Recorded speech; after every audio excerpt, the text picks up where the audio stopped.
Post मतदान दिले महायुतीला, बिहारमध्ये सुद्धा तोच पॅटर्न चालला।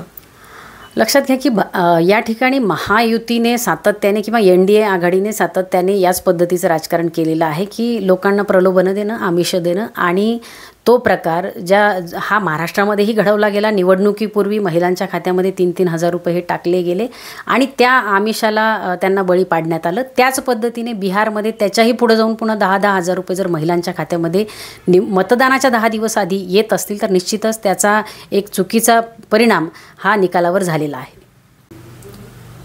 बिहारचा जो निकाल लागला आहे त्या संदर्भामध्ये महाराष्ट्राची परिस्थिती काय राहील आणि आता सध्या महाविकास आघाडीमध्ये काय सध्या अभ्यास सुरू आहे? नाही, बिहारचा निकाल हा जे महाराष्ट्रामध्ये घडवण्यात आलं तेच बिहारमध्ये घडवण्यात आलेलं आहे। त्या ठिकाणी स्वायत्त यंत्रणांचा कशा प्रकारे गैरवापर केला जाऊ शकतो हे बिहारच्या निवडणुकीने पुन्हा एकदा सिद्ध केलेलं आहे।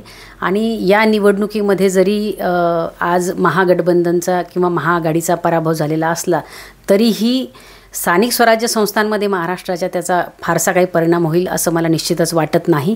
कारण स्थानिक स्वराज्य संस्थांमध्ये सर्वसामान्य माणूस हा या निवडणुकीशी निगडित आहे आणि आज सर्वसामान्य माणसाला हे लक्षात येतं आहे, शेतकरी बांधवांच्याही लक्षात येतं आहे की हे सरकार फक्त आश्वासनं देतं, त्याची पूर्तता करत नाही।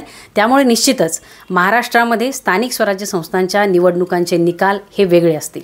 पण काँग्रेस एवढी चांगली परिस्थिती असताना काँग्रेसला फक्त 5च जागा मिळाल्यात, नेमका कशाचा परिणाम होऊ शकतो त्या ठिकाणी?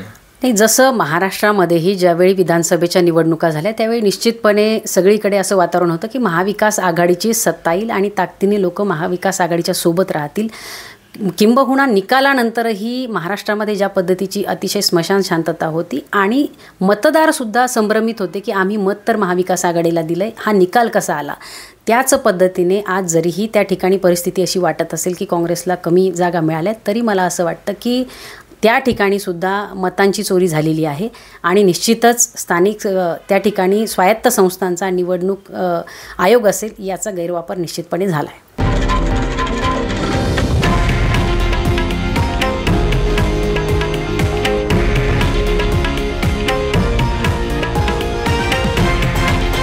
हे आहे देशातील नंबर 1 न्यूज नेटवर्क आणि आपण पाहत आहात TV9 मराठी, एकमेव।